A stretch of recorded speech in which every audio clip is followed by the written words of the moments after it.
इज्जतदार माँ और बहनों से मैं अपील करना चाह रहा हूं कि यकीनन हमारी भी कोशिश यही है कि तीसरी मर्तबा देश का वजीर आजम प्रधानमंत्री नरेंद्र मोदी ना बने। और इसके लिए था तो आखिर क्या परेशानी हो गई लालू को कि उन्होंने मतदान के दिन वीडियो बनाया और ये कह दिया कि ओवैसी वोट काटने आया है। ये एक बात सामने आ गई कि लालू नफरत करते हैं, राजद नफरत करती है, तेजस्वी नफरत करता है। वो नहीं चाहते कि अल्पसंख्यक समाज मुसलमानों की एक सियासी लीडरशिप पैदा हो।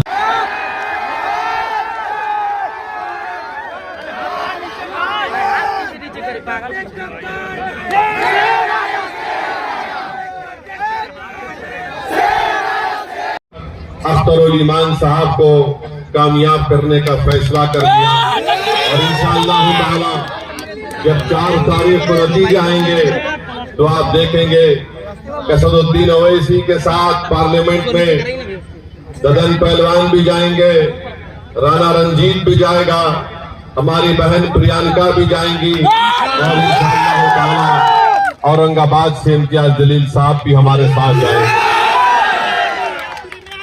किशनगंज में 26 अप्रैल को मतदान का दिन था तो इतनी तकलीफ लालू यादव को हो गई कि मतदान के दिन लालू यादव को मालूम हो गया कि अब पूरे किशनगंज में पतंग छाप पर वोट लगने वाला है। तो बेहिसी के आलम में, परेशानी के आलम में लालू ने मतदान के दिन एक वीडियो बनाया और वीडियो में लालू यादव ने कहा कि ओवैसी को वोट मत दो, ये वोट काटेगा, तुम किसी और जावेद को वोट अपना वोट दे दो। लालू जी, हम आपको बताना चाह रहे हैं कि आपने बरसों MY का नाम लेकर सबकी आंखों में धूल झोंका। लालू जी, हम आपको बताना चाह रहे हैं कि आपने MY का नाम लेकर आपने सत्ता को हासिल कर लिया, आप बरसों मुख्यमंत्री बने, फिर आपने अपनी पत्नी को मुख्यमंत्री बनाया, उसके बाद आपने अपने दोनों बेटों को विधायक बनाया, अपनी बेटी को आपने मेंबर ऑफ पार्लियामेंट बनाया, फिर आपने अपने दामाद को जो उत्तर प्रदेश के हैं उनको आपने सांसद बनाया। लालू जी, आपका दिल कब भरेगा बताइए। यानी आप मुख्यमंत्री बरसों, राबड़ी देवी मुख्यमंत्री बरसों तक रही, अब आपके दोनों बेटे विधायक बने, एक डिप्टी चीफ मिनिस्टर बन गए, अपनी बेटी को आपने राज्यसभा भिजा दिया। मगर लालू जी को एक बात बड़ी तकलीफ देती है कि उत्तर प्रदेश का अल्पसंख्यक समाज का मुसलमान अब राजद की लीडरशिप को कबूल करने तैयार नहीं है।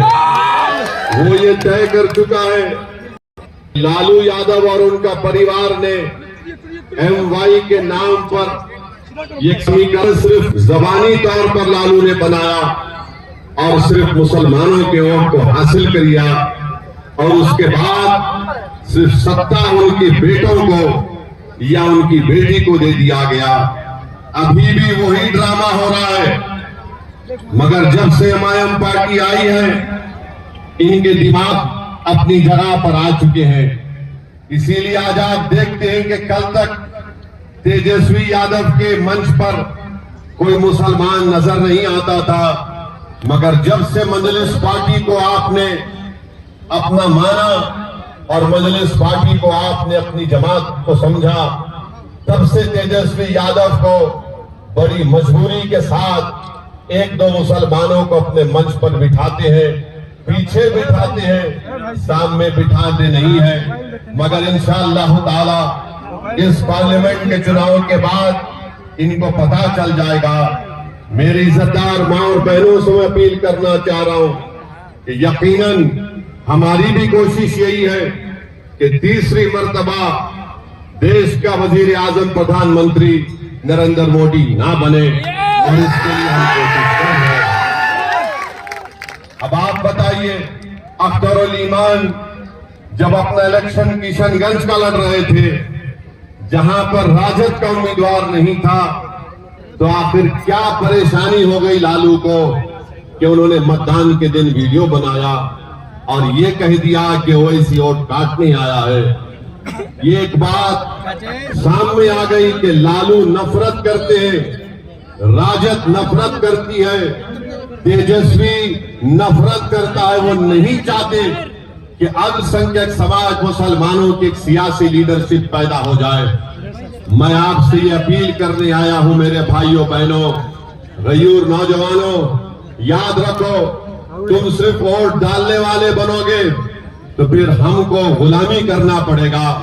अगर आप वोट लेने वाले बनेंगे तो आप इंशाअल्लाह ताला अपनी लीडरशिप को बनाएंगे। लोग आपके पास आकर अपनी तकलीफ को बयान करेंगे, आपके पास लोग आकर आपसे कहेंगे कि हमसे इंसाफ करो। आपने बरसों साथ दिया, कभी कांग्रेस का तो कभी राजद का तो फिर कभी नीतीश कुमार का। आज मजलिस इत्तेहादुल मुस्लिमीन एक मुतबादिल और एक ताकतवर विकल्प बनकर बिहार में उभरी है। मेरी आपसे दबन गुजारिश है कि आप अपना एक वोट 1 तारीख के दिन पतन छाप के निशान पर बटन दबाइए। और हम आपसे वादा कर रहे हैं कि इंशाअल्लाह ताला अगर दिल्ली में जरूरत पड़ेगी, भारत की जनता ऐसा फैसला देगी कि तीसरी मर्तबा इस देश का प्रधानमंत्री नरेंद्र मोदी ना बने, मैं आपको बता रहा हूं, वादा कर रहा हूं कि एमआईएम पार्टी यकीनन पूरी कोशिश करके किसी ऐसे शख्स को इस देश का प्रधानमंत्री बनाएगी जिसका ताल्लुक बीजेपी से और नरेंद्र मोदी से ना हो। हम इस बात से वादा कर रहे हैं। मगर याद रखिए, इसका ये मतलब नहीं है कि हम इनकी गुलामी करते रहेंगे। मैं लालू यादव और उनके परिवार को अपना नेता नहीं मानता। इसलिए नहीं मानता हूं क्योंकि मेरा मानना यह है कि आप में उनसे ज्यादा काबिलियत है, मेरा मानना यह है कि आप में उनसे ज्यादा ताकत है, मेरा मानना यह है कि आप उनसे ज्यादा नंबर में है, मेरा मानना यह है कि आपकी आबादी में उनसे ज्यादा हक है। तो जब आप हर एतबार से आगे हैं, आप कब तक इनके पीछे भागेंगे? आप बताइए कि राजद ने 22 लोगों को टिकट दिया। इलाके से ये निश्वानी औरतों की तरह आवाज तुम्हें जीने लगी। अरे इस दौर में जीना है, ये खामोश मिजाजी तुम्हें जीने नहीं देगी। इस दौर में जीना है तो कोहराम बचा लो। देखो, नारों से इंकलाब आता है, ये मुट्ठी इत्तेहाद की अलामत है, और बाजू को लहराना दुश्मनों से मुकाबला करने की अलामत है। उठाओ बाजुओं को और जो बोलो वो बोलो, आवाज ऐसी के फर्क से टकराए, बादलों से टकराए। बोलो, सबने दिया है हमको चोट, हमको चोट, सबके दिल में है खोट, सबके दिल में है खोट। अब देंगे इन बेईमानों को वोट, बेईमानों को वोट, हम अपनी पार्टी अपना वोट, पार्टी अपना वोट।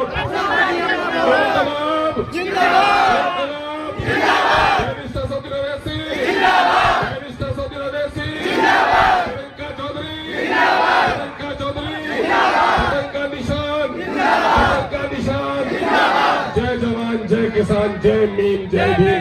सलाम अलैकुम आदाब। हमारे डिस्ट्रिक्ट प्रेसिडेंट जनाब हैबर साहब और यहाँ पर एक बड़ी क्षेत्र में गरीबों और दलितों की और सामाजिक सौहार्द की आवाज उठाने वाले नेता, पूर्व मंत्री बिहार सरकार जनाब भाई ददन पहलवान साहब, भाई जनाब गांधी चौधरी साहब और यहाँ पर मौजूद नौजवानों, अजीजों, नेक तरीन बहनों और बेटियों, ये बात किसी तवील गुफ्तगू का नहीं है। आप अपने नेता को सुनने के लिए बेकरार हैं। मैं 2-3 बातों को सिर्फ नौजवानों मैं आपको आगाह करना चाहता हूँ। भारत की सरजमीन जो हिंदू और मुसलमानों की सरजमीन है, सिख और ईसाइयों की सरजमीन है, जो कभी सोने की चिड़िया कही जाती रही है, आज पूरा देश नफरत की आग में जल रहा है। आज हिंदू और मुसलमानों को आकर अपनी रोटी सेक रहा है। नतीजा ये है कि धोखे के जुमले से उसने पूरे देश को बर्बाद कर रखा है। आज नौजवानों के रोजगार चौपट हो गए, कल कारखानों की तरक्की नहीं हुई। आपके इस क्षेत्र पर उनकी कोई नजर नहीं रही है। पिछले दिनों से बिहार की सरकार ने धोखा देकर जो डबल इंजन की सरकार बनाकर तरक्की का वादा किया, नीतीश कुमार ने भी इस क्षेत्र के लोगों को धोखा दिया है। पूरे बिहार में जो इंडी गठबंधन है, जिस कांग्रेस को, राजद को हमारे बुजुर्गों ने हमेशा वोट दिया है, उसने भी हमारे साथ छलावा किया है। मंदिर मस्जिद का झगड़ा कराकर, कब तो गारतगिरी कराकर, हिंदू और मुसलमानों को लड़ाकर मोदी ने राज किया। लेकिन महागठबंधन जो इंडी गठबंधन है इस वक्त, जिसमें कांग्रेस भी, मुस्लिम नौजवानों से, बुजुर्गों से गुजारिश करना चाहूंगा कि दलित की बेटी ने आज बड़ी आशा के साथ एक ऐसे झंडे को उठाया है, जिस झंडे को मुसलमानों ने भी बहुत ज्यादा कबूल नहीं किया बहुत सारे हिस्सों में। मैं मुबारकबाद देता हूँ दलित की बेटी को कि आप नौजवानों उठो, तुम अपनी खोई हुई क़यादत को तलाश करो, और तुम्हारी खोई हुई क़यादत तुम्हारे अक्ल और हुनर के जरिए से ही तुमको मुयस्सर हो सकती है। और वो क्या है, जिस मुल्क में तुम और हम रह रहे हो, ये जमहूरी मुल्क है। जमहूरियत में वोट नहीं है, तलवार है। ये तलवार अगर तुमने किसी सिपाही को दिया, इस तलवार से तुम्हारी पहरेदारी होगी। अगर ये तलवार तुमने किसी जालिम को दिया, तो तुम्हारी तलवार से तुम्हारी गर्दन काटी जाएगी। बिहार में आज जो कुछ भी हो रहा है, आज मदरसे का झंडा ढोया, लेकिन तुम्हारी अपनी कोई जमात नहीं थी, मजलिस तुम्हारी जमात बनकर। अभी हम लोग मौजूद हैं काराकाट लोकसभा क्षेत्र के नासरीगंज में, और देख सकते हैं कि जो AIMIM के जो प्रमुख हैं असदुद्दीन अवैसी साहब आए हुए हैं, और देख सकते हैं कि यहाँ का भीड़, एक बार तस्वीर दिखा रहे हैं किस तरह से अभी मंच पर तमाम जितने भी लोग आए हुए हैं सबका तस्वीर दिखा रहे हैं। देखिए किस तरह से, एक बार दर्शकों का तस्वीर दिखाइए, काफी भीड़ है, लोग देखने के लिए आए हुए हैं, और हल्ला गोल सभी तरह का आपको तस्वीर दिखा रहे हैं यहाँ से। अवैसी बहस करते पार्लियामेंट में तुम्हारा सीना चौड़ा होता कि गर्दन ऊंची होती है कि नहीं, तो आपके सीने को गर्दन उठाकर गिरा चाहते हो कि गर्दन। महरूमों का जो मामला होगा मस्जिद के सिर्फ दुआओं से नहीं होगा, मंदिर के पूजा पाठ से नहीं होगा, पार्लियामेंट में और असेंबली में जब तक वाजिब हिस्सा नहीं होगा, तुमको तुम्हारा हिस्सा नहीं मिलेगा। एक और मालूमात की बात सुन लो, बिहार में इस वक्त 13 करोड़ की आबादी हुई। यहाँ पर जाति आधारित गणना हुआ, जाति आधारित गणना हुआ ना जी, गणना तो हुआ, लेकिन ये पता है इस गणने में क्या खबर आई, वो पता नहीं है। बता देता हूँ पता, बिहार की आबादी 13 करोड़ हो गई। 13 करोड़ आबादी में मुसलमानों की आबादी 2 करोड़ 31 लाख 18%। अभी सिर्फ तो दिया ही, नौकरी दिलाया 1,18,000, 58,000, और नौकरी दिलाया 1,18,000। तुम्हारे दलित भाइयों की आबादी 20%, नौकरी में उनकी हिस्सेदारी होती है 4,11,000, उनको नौकरी मिली सिर्फ 2,91,000, उनकी नौकरी 1,11,000, 10,000 इन बेईमानों ने हजम कर ली। अब मुस्लिम नौजवानों सुनो, तुम्हारी आबादी 2 करोड़ 31 लाख 18%, नौकरियों में हिस्सेदारी तुम्हारी 3,68,000, अब तुमको नौकरी मिली सिर्फ 1,73,000। तुम्हारी 2 लाख नौकरी ये राजद, ये जदयू, ये कांग्रेस, ये भाजपा सबने मिलकर तुम्हारे 2 लाख नौकरियों को बर्बाद और तबाह कर दिया। अगर 2 लाख लोग आज सरकारी नौकरी में होते, इन 5,000 लोगों के बच्चे अच्छे स्कूल में पढ़ते कि नहीं, उनकी माओ को दवा मिलती कि नहीं, इनका अच्छा घर बनता कि नहीं, ये 2 लाख परिवारों को जिन्हें महरूम किया है, उससे बदला लेना है कि नहीं लेना है? किससे लेना है? जो जंग लड़ी जा रही है वो बंदूक से नहीं, जमहूरियत में जंग लड़ी जाती है बैलोट से। बल्कि अगर वोट चला जाएगा तो कौन लोग मजबूत होंगे? चाहे मोदी मजबूत होगा या नहीं तो ठगबंधन के लोग मजबूत होंगे, लेकिन अगर प्रियंका चौधरी को रोक दोगे तो बैरिस्टर असदुद्दीन ओवैसी मजबूत होगा, जिसने जय भीम और जय भीम का नारा दिया है। अपने एक एक वोट का इस्तेमाल आपको करना है। मुस्लिम नौजवानों, एक पिछड़े समाज के भाई ने, बहन ने तुम पर विश्वास किया है, और मोमिन वही होता है जो वचन देता है तो चाहे जान देनी पड़े, कदम कटानी पड़े, लेकिन अपने वचन से कभी पीछे नहीं होता, अपने अहद से कभी नहीं। इसलिए अकल बहुत कुछ कहेगी, बहुत सारे लोग तुम्हें फुसलाएंगे, बहकाएंगे, किसी की मत सुनना। तुम ये सुनना, मैं 3 बार राजद से एमएलए रहा, 4थी बार एमएलए बनकर आए हूं मजलिस से। मुझे लोग पूछते हैं कि अरे राजद में रहते आप मंत्री बन जाते, आप तो बड़े नेता बन जाते, कैसा लगता है यहाँ? मैंने कहा सुनो, कल तक एक बड़े दालान में रहता था, बड़े महल में रहता था, लेकिन उसमें मेरा हिस्सा नहीं, किराएदार था।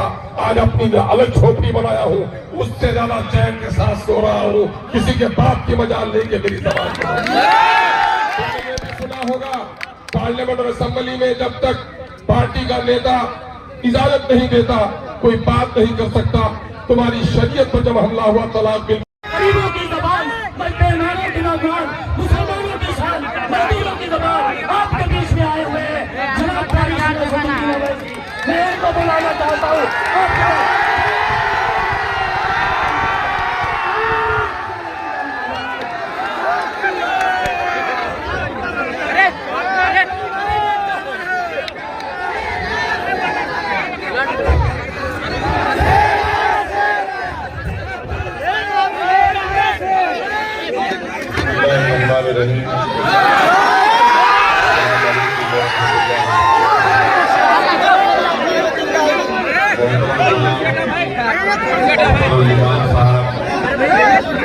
अरे यार रुको ना भाई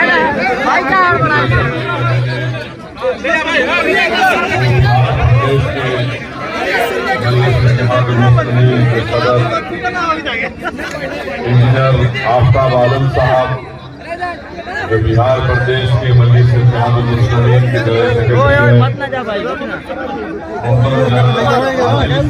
एक जगह रहो ना, जो यूथ मजलिस के बिहार के सदर हैं, हमारी